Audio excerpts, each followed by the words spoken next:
Thanks for tuning in today. I'm Dr. Nick, the Incrementalist. Join me as I seek out the small incremental changes being applied in other industries that we can learn from and that can be applied in healthcare. Can these changes bring immediate value, but also add up to the big improvements and revolution we need in healthcare? Come along with me to explore the possibilities. My innovative guests from around the globe have used small incremental improvements to achieve their moonshot. And today, I'm delighted to be welcoming Dr. Hal Baker. He is the Senior Vice President and Chief Digital and Information Officer at Wellspan Health. And he's also an old friend of mine. Hal, thanks for coming. Great to see you again, Nick. So, as I do with all my guests, I know a little bit of this story, but it is absolutely intriguing because whilst you're a physician and you still practice medicine, you Yes. took a slightly different sort of pathway and indeed a role in the organization. Tell us a little bit about your career to this point and how you arrived here. Well, I'm a 28 plus year employee of Wellspan Health, where I spent my first 10 years in residency education and training medical students and residents. But I've always had an interest in IT. I mean, I grew up as a analog native, writing notes, writing orders like most of us did of our age, but saw the potential in computers and was fortunate enough to work in an organization that saw opportunity for me to help. I am not a technical background person. I took one college course in programming, something called Fortran. And I think the great thing about technology in the last 15 years is it's been less about can we computerize it to moving to can we make it work for clinicians, patients, can we make it better? And boy, the last 3 or 4 years have been fantastic in that area. Yeah, it's funny you bring up that. So first of all, I've programmed in Fortran. I was a big COBOL guy. I almost revitalized my credentials around the year 2000 when they were looking desperately for people like me. But I couldn't bring myself. It was all about commas and periods and all sorts of things. Right. So I'm delighted to hear that you had some of that experience. And, you know, the point that you make right at the end is, I think hits the nail on the head for me. It was, can we computerize it was the mantra for so long, but that was really the wrong question we were asking. And I think we're now starting to ask the right question, which is how does this improve healthcare in general? Do you think that's been a shift and a change? I do think it has, and I think it's been an advantage of what we've seen in generative AI and some of the capabilities that have come on, frankly, much faster than those of us close to it expected. I think many of us were surprised, including some of the engineers that are most deeply involved in this, how quickly this blossomed. But the computer systems that we all put in were very, very good at forced accountability to complete certain administrative actions. And I remind people I'm a primary care physician. Every 12 seconds is 1% of the office visit. And we very quickly add requirements there for coding, for HCC codes, for documentation, for this social determinant of health and that. And click by click, second by second, we eat away at the time that allows people to connect with each other, because that's what made us all go into medicine in the first place. Now some of the technology is starting to seek back into the background and let the people connect. And I think returning joy to practice, and that's exciting. I've got all three of my kids are in some way tied into the healthcare industry, and I'm very optimistic for what lies forward in the future. Yeah, I will tell you, I've got the same, and unfortunately, in the case of one of mine, quite honestly, miserable at this point because of the challenges that we've overlaid on top, and it can't come soon enough, quite frankly. So before we get into the detail, I think it's worth getting a little bit of context for those that don't know Wellspan Health. You've obviously received some recognition nationally on a number of fronts, but it's quite the mix of a hospital health system. Tell us a little bit about where it is and some of the makeup of the system, if you would. Yeah, well, Wellspan Health is located in South Central Pennsylvania.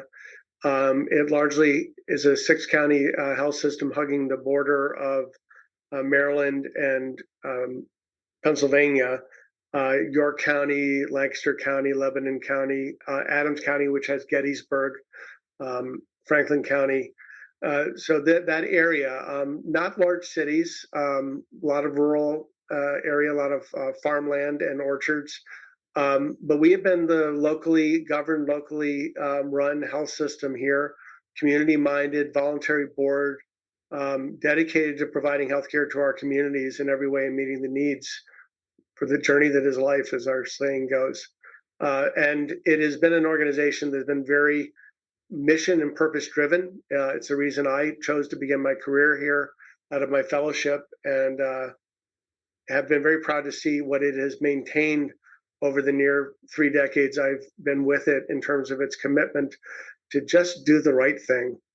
Yeah, that's not always the case. Let's be clear. We certainly see a fair amount of that. And in terms of the makeup of patients, customers, consumers, however you want to sort of phrase that, what's the makeup? I mean, it sounds rural, but it's not exclusively rural. It's a mix. Oh, no. We have we have intercity problems, food deserts, transportation issues. We have a fairly large Spanish-speaking population, so we deal with the bilingual nature.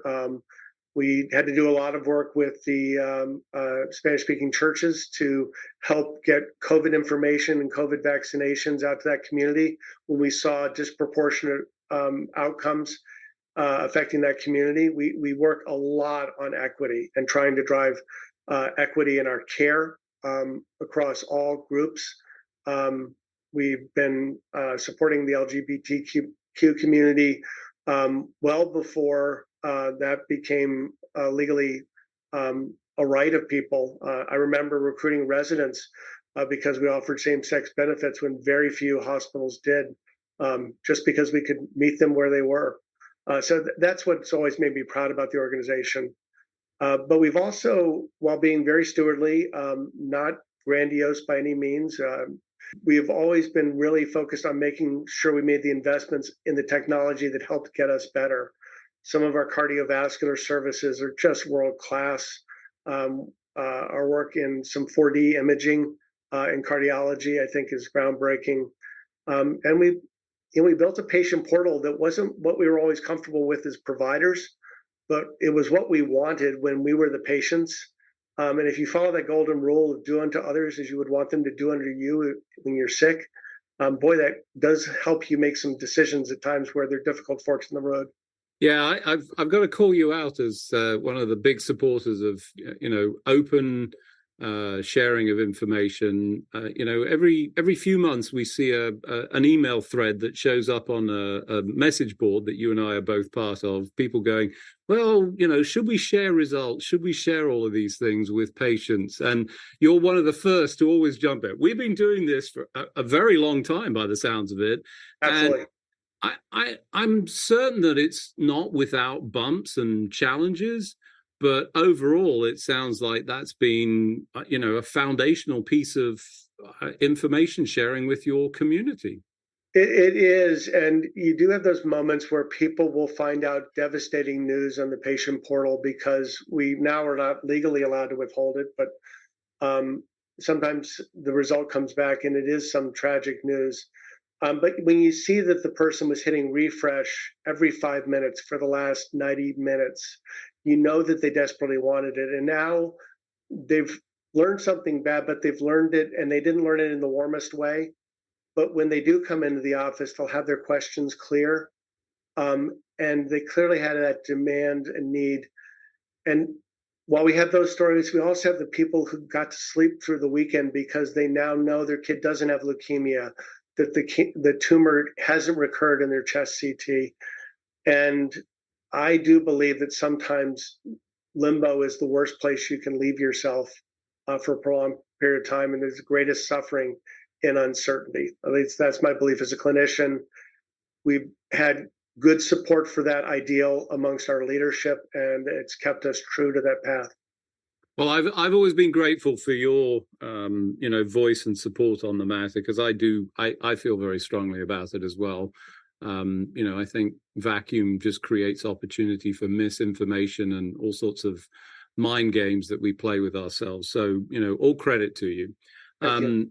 As you think about the path to this point, I mean, it's a long period of time in terms of the technology innovation. I mean, if you go back far enough, you're talking pre-cell phones, pre-iPhones even, and Absolutely.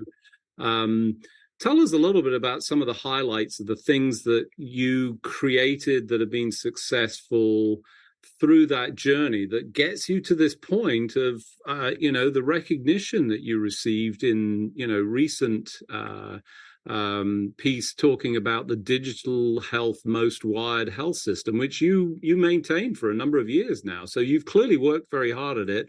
What are some of the highlights in there? I think some of the things I'm most proud of are the rapid way we rolled out voice recognition in our electronic health record rollout, because we recognized pretty quickly that a lot of our doctors' resistance was they just didn't know how to type. And it's very hard for people that are highly respected to look foolish typing with two fingers. I sometimes joke that we had a dragon outbreak, not a rollout plan. But we did that, and that was able to help us really roll out the electronic health record, and then start to embrace the opportunities with it. We had two different vendors for our inpatient and outpatient record. Both of them had portals that just couldn't represent the other. It made no sense to have two. So our team literally built our own portal, and by the time we flipped to Epic in 2017, we had over 150,000 patients on it using it. We were doing online scheduling. And we built that integrated approach from the ground up, which was not something I planned to do, with build our own portal, but we were able to keep it certified, and it really was better than many out there. We had a very open proxy function where I could, for instance, invite you to be the proxy of my record. And Epic looked at that and said, wow, that's better than what we're doing. Can we adopt that? And they built it in, and we were by all means. So, when you're taking the opportunities to build on top of something as strong as Epic's MyChart, it's kind of amazing where you can go. Something that made no business sense, but made great human sense, was to let our patients have access to not their imaging reports, but their images, and be able to see the CAT scan, see the ultrasound, see the fetal ultrasound of the baby kicking. We turned this on February 1st of 2000. As you may remember, there was a bit of another thing going on at that time. So our entire marketing plan fell apart on that. We didn't tell anybody, but we turned it on, and then we're working on COVID. About August of that year, I suddenly asked, had we turned it on, and realized we had, and we noticed that there were over 40,000 looks every month, and now it's over 60,000 of people just looking at their images. And sometimes it's a kid asking mom to show their friend their broken arm. Sometimes it's a expectant mother showing her future the future grandmother the baby kicking. Sometimes it's just seeing for yourself that tumor that was in your chest is gone after treatment, instead of trusting the words on a page. And that's been cool, because we've had support to do those kind of things that are just there because they make sense to our mission, even if you can't show an ROI. So for those of you just joining, I'm Dr. Nick, the Incrementalist. Today I'm talking to Dr. Hal Baker. He's the Senior Vice President and Chief Digital and Information Officer at Wellspan Health. We were just talking about some of the innovations that you've seen, the inclusion of images. And, let's be clear, reading an X-ray, reading an ultrasound, and go back 20 years, I couldn't read an ultrasound. Those things were just double Dutch to me, quite frankly. But they've gotten much better with the 3D visualization, and as you talked about, 4D. That's exciting to see that. You just sort of throw it out there, didn't do any marketing, and now you see all of this use case. And there's I don't know. I mean, I'm not sure that you can necessarily see an ROI for that, but it sort of harps back to something that you said that really resonates with me. Do the right thing. That was the right thing to do. You saw the opportunity, you were able to do it. and delivered on a promise that I think for patients must be, it must be extraordinary to hear some of the stories. I imagine gathering some of those and sharing them must be quite nice for the staff internally to hear some of that. Oh, it absolutely is. It is, and we've recognized that our patient experience is one of our leading brand attributes when we look at what people recognize in us. But it's an area that we're working aggressively on and trying to make even better, and really looking at revamping our entire digital experience to make it more personalized, more easy to navigate, and more effective. So you're clearly, something of a fortune teller, given that you saw that far back with speech recognition. And I accept I've got some bias here because I was in that particular party. I could see it. You were clearly one of the leaders in saying, yeah, no, this makes sense. You've seen the value contribution. It's clearly contributed to an expansion of services, I think relief from a physician standpoint. But it's getting even more interesting now, I think, right? Yes, absolutely. I've been using ambient voice for with Nuance for the last 3 years, but in the last 2 months, I've been using the fully AI version. And so I get back a note in 30 seconds. And I can give it instructions. If I'm seeing someone named Pat and it puts it down as a male pronoun, I can say, no, Pat's a 47-year-old woman, and it just changes it all like an AI would. So that kind of stuff is cool.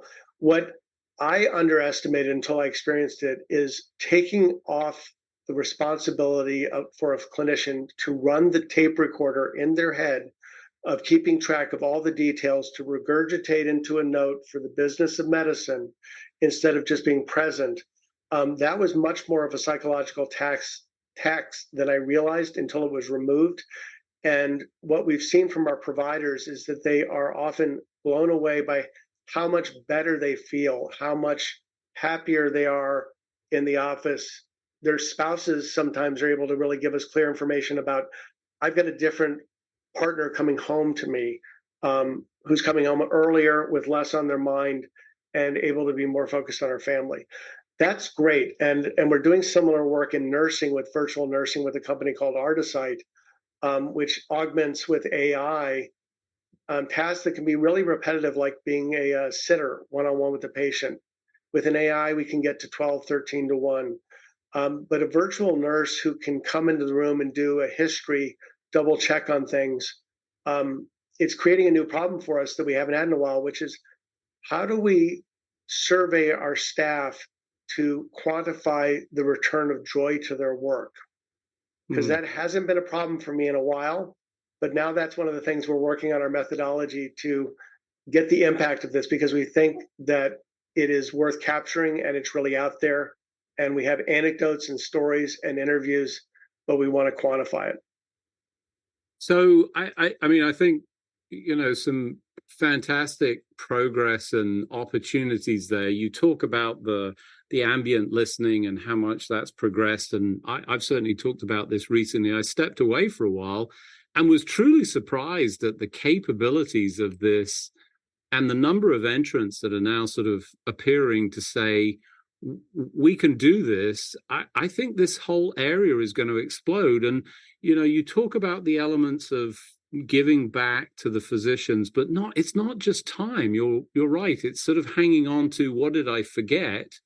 We've changed that. So you must be truly excited. Is this reaching wide rollout in your side? Yes, we have over 200 providers using it right now, physicians, APPs, and the nursing rollout right now, it's only in 180-bed hospital, but we're as fast as possible moving it to other hospitals because the stories are so compelling. Literally today, we're going live with our first emergency room physician using the ambient voice. And I can't wait to hear from him later today how it goes, because with the fully AI technology, it's possible to keep 5 patients in play at one time, where it wasn't when it was a single recording. Right. And it's that relief of, the mental baggage of what did I forget? And I think that's what people were taking home is the sense I get of that. I think it absolutely was. There's the click flow and the rapidity. Epic has recently made a change to something called hyperdrive, which makes the computer much more snappy, but it's still the same number of clicks, same number of fields. Taking away cognitive work that a computer can do. Where we want to go is where repositioning a patient doesn't need to be documented because the AI on the computer can see that it happened and recorded it. Let's not have human beings telling a computer stuff that a computer can see for itself or hear for itself. It really does feel like that inflection point of, the change from technology being a burden, which, let's be clear, I think the EMR was for a long, long time. Many benefits, but trade-offs. Exactly. We're not going to get rid of it, but it caused additional burden. I think that happiness score, and I know I think it's the WHO produces a happiness report by country. Yes. Maybe you should go to Finland. I think you need to take a trip to Finland and look at their measurement of happiness, because they actually measure happiness. And I think that's really important, because ultimately, if we're not happy, we're not really doing great jobs. So we've not got a lot of time left. So I want to sort of pick your brain and see if we can help some of our listeners out. You've obviously picked some of these things. You must have some exciting thoughts about the future, where you see some of this going, where people should be thinking about, where they should be focusing based on some of your experiences. My particular thought is to stick closer to platforms that are pluripotential. We're working with Artisight that we think can go in a number of directions. The technology behind ambient can work in a doctor's office, but could it also help measure a timeout in an operating room? Could it help a nurse document passively while she's doing her work versus having to do it and to document it?